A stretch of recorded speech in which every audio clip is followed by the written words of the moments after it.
그 원가가 저렴하기 때문에 이 되게 도전을 많이 하세요. 근데 제품의 마진룸이 저희는 크다고 표현해요.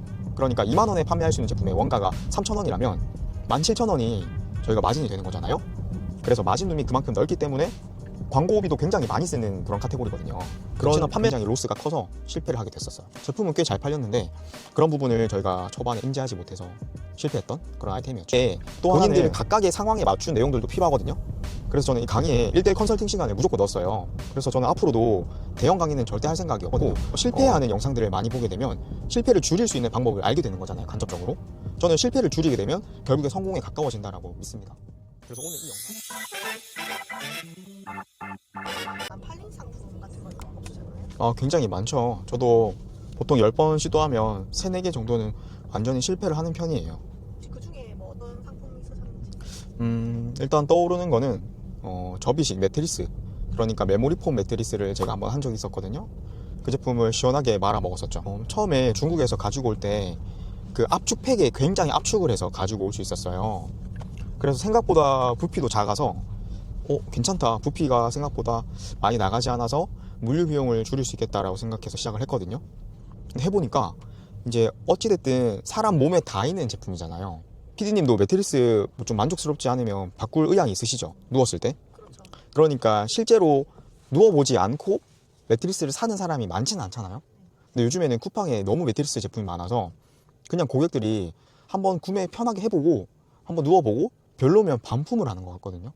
그러니까 이 매트리스가 굉장히 반품률도 높더라고요. 제품 수입할 때 압축팩에 진공팩에 포장해서 가지고 온다 했잖아요. 그러다 보니까 이 제품을 반품할 때는 다시 진공 압축이 안 되는 거예요. 그러니까 재포장이 안 되는 거죠. 아무리 새 상품처럼 다시 반품을 하더라도 저희는 판매를 다시 할 수가 없게 되더라고요. 그런 굉장히 로스가 커서 실패를 하게 됐었어요. 제품은 꽤 잘 팔렸는데 그런 부분을 저희가 초반에 인지하지 못해서 실패했던 그런 아이템이었죠. 또 하나는 저희가 건강기능식품을 한번 진행한 적이 있었어요. 보통 판매가가 이제 뭐 2만원, 3만원대가 많거든요. 근데 그게 2만원, 3만원대가 보통 한 달치, 2달치 정도 용량인데 대용량을 많이 사는 경우도 있어요. 그러니까 판매가가 2만원 제품이라면 뭐 한 개 2만원, 두 개 39,000원, 세 개 뭐 56,000원 이런 식으로 좀 더 개수를 많이 사면 할인해주는 정책도 많이 쓰거든요. 판매가가 2만원인 제품을 만드는 원가가 얼마 정도 하는지 아세요 혹시? 보통 3,000원에서 5,000원 정도 해요. 굉장히 저렴하죠.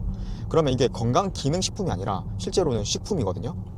그런데 사람들이 이제 되게 알약처럼 생겼고 뭔가 건강기능식품처럼 생겨서 구매를 많이 하게 되는데 실제 그 라벨에 붙어 있는 그 라벨을 보면 건강기능식품이라고 표기가 되어 있지 않으면 전부 다 식품이거든요. 근데 그 원가가 그렇게 저렴하다는 거죠.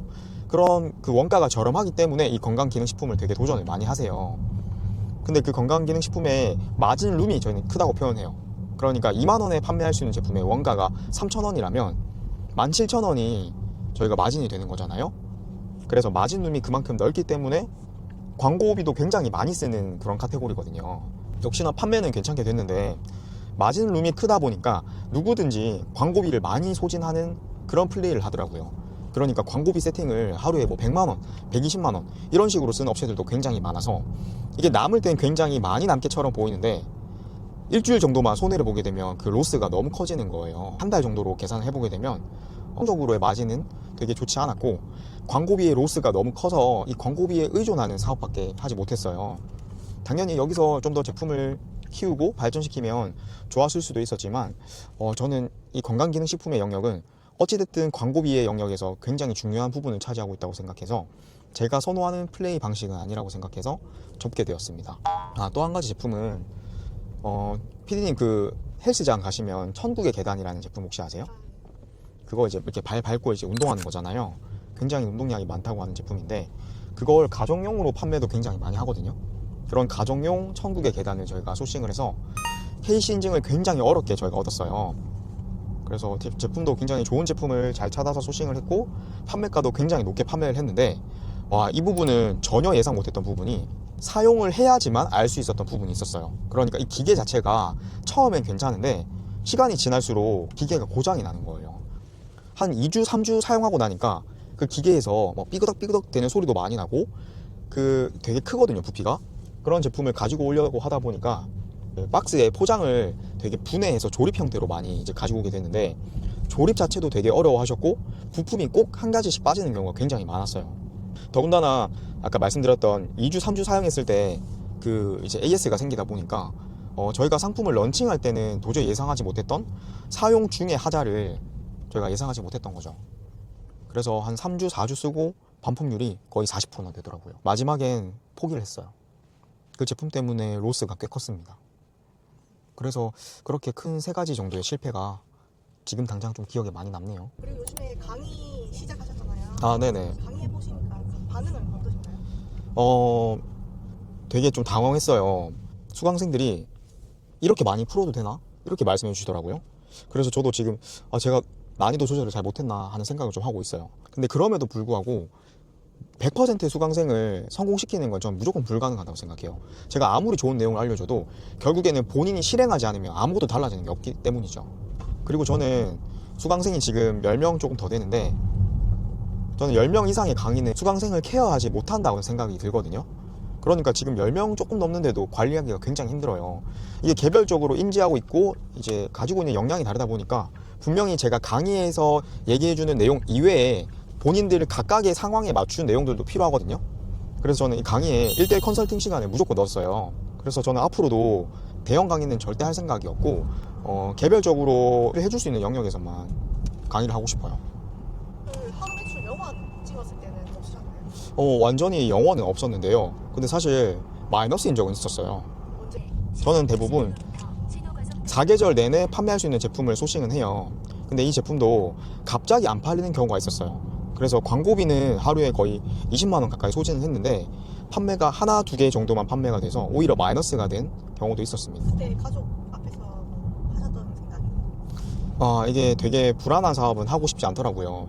제가 최근에 부동산 투자로 한번 망했었다라고 얘기를 했었었는데 다시는 망하는 게 싫었거든요. 근데 제가 이런 마이너스를 겪게 되니까 와, 이거 이커머스도 조금만 잘못하면, 방향을 조금만 잘못 잡으면 진짜 앞으로는 벌고 뒤로는 미치는 것처럼 되게 조심을 해야 되겠다는 생각을 많이 했고, 그래서 제가 하고 있는 사업의 방향도 계속 제가 이런 얘기를 하거든요. 지속할 수 있는 이커머스라고 얘기를 하는데 어떻게 하면 이걸 좀 더 안정적으로 잘 유지하고 이끌어갈 수 있을지에 대해서 되게 신중하게 좀 접근하고 있는 것 같아요, 저는. 하면서 현실, 현실 같은 거 이야기. 제가 지금은 이렇게 뭐 밖에 나와서 PD님이랑 촬영도 하고 커피도 마시고 있지만 저희는 아침에 아기들 같이 등원시키고 하원도 거의 제가 시키거든요. 그래서 하원하고 나면 보통 오후 한 4시, 4시 반 정도 되는데 그때부터 거의 아이들이랑 같이 지내요. 제가 한참 열심히 할 때는 저희 와이프한테도 많이 이제 육아를 같이 분담을 했지만 최근에는 제가 하는 것들이 어느 정도 좀 시스템화가 돼서 제가 육아를 많이 전담하고 있어요. 그래서 사실 일하는 게 육아보다 훨씬 저는 쉽다고 생각하거든요. 그래서 실제 몸이 굉장히 힘들고 이제 첫째가 딸인데 굉장히 말이 많아요.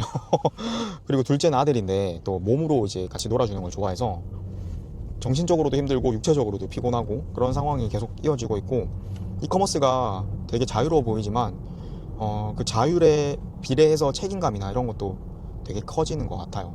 어떻게 보면 눈앞에 일이 보이지 않잖아요. 저희가 일을 만들어서 해야 되고 어떤 데드라인을 스스로 설정해야 되기 때문에 그런 꾸준함을 가져가는 게 굉장히 조금 어려운 것 같아요. 약간 몸이 안 좋으시다고 들었는데 혹시 그럼에도 사업을 놓지 못했던 이유가 있으신가요? 저는 사실 직장인으로서 제 월급의 한계가 너무 분명했거든요. 그러니까 이 금액 가지고 제가 이제 한참 부동산 투자로 힘들었을 때 대출 이자가 1,000만 원이 넘었다고 했었는데 제 월급이랑 와이프 월급으로 이 이자를 감당하는 것조차도 힘들었어요. 돈을 더 벌지 않으면 안 되는 상황이었던 거죠. 그래서 어떻게든 돈을 더 벌어야 했고 어떻게든 돈을 더 벌기 위해서 뭐라도 했었어야 됐어요. 그래서 그 불안감과 막연함을 참고도 계속했던 것 같아요. 거기에 더해서 저는 좀 몸은 안 좋지만 지금 이 일이 되게 재밌어요. 제가 한 결과값이 나오고 더 좋은 결과값이 나왔을 때 그 희열이 진짜 엄청나거든요. 그래서 저는 지금은 이 일 자체가 지금 재밌습니다. 불안감을 참고도 계속 할 수 있었던 가장 큰 원동력이었던 것 같아요. 네. 어떻게 관리를 하는지 네. 혹시 그런 것도 네. 아이들에게 알려주시나요? 되게 저는 경제 교육에 대해서 되게 조금 잘 하려고 노력을 하는데요. 제 방법이 정답은 아니겠지만 저는 이렇게 하고 있어요. 첫째 딸한테 물건을 하나 사오게 하고 그 물건을 너가 더 비싸게 판매할 수 있는 방법이 뭐가 있을지 생각해 보라고 얘기를 해요. 그러니까 저희 아기들 장난감 인형 이런 거, 라부부 인형 이런 거 되게 요즘 유행하잖아요. 그런 걸 예를 들어서 뭐 10,000원에 샀다면 이걸 어떻게 하면 11,000원에 12,000원에 아니면 더 비싸게 판매할 수 있을지 너가 한번 생각해봐라.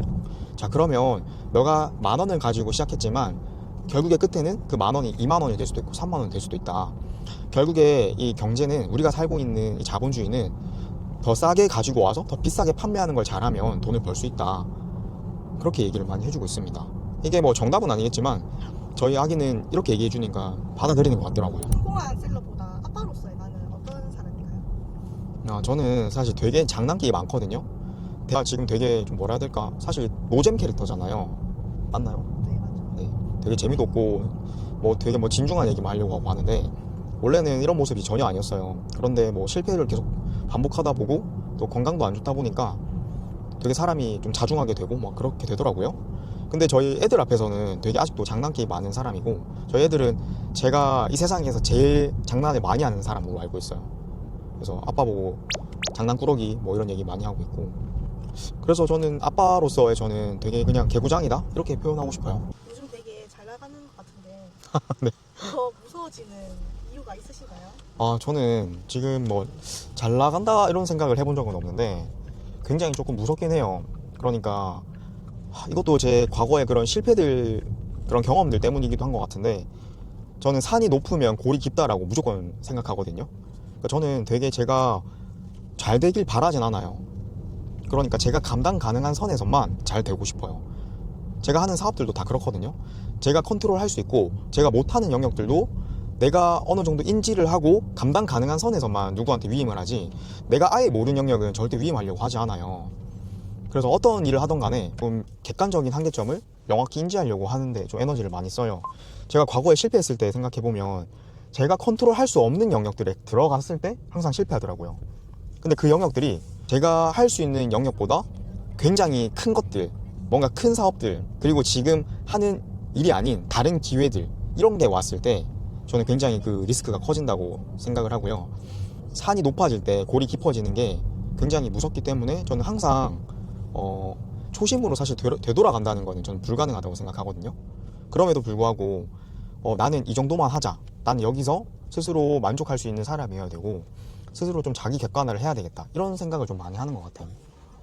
제가 오늘 실패한 이야기 되게 많이 해드렸는데, 여러분들이 유튜브 보실 때 성공하는 영상들, 그런 영상들만 사실 보게 되잖아요. 그런데 그 성공한 사람들조차도 꼭 한번 실패를 해봤을 거라고 저는 생각하거든요. 실패하는 영상들을 많이 보게 되면 실패를 줄일 수 있는 방법을 알게 되는 거잖아요, 간접적으로. 저는 실패를 줄이게 되면 결국에 성공에 가까워진다라고 믿습니다. 그래서 오늘 이 영상이 여러분들의 성공에 도움이 되는 실패의 간접적인 경험이 되길 진심으로 바라겠습니다.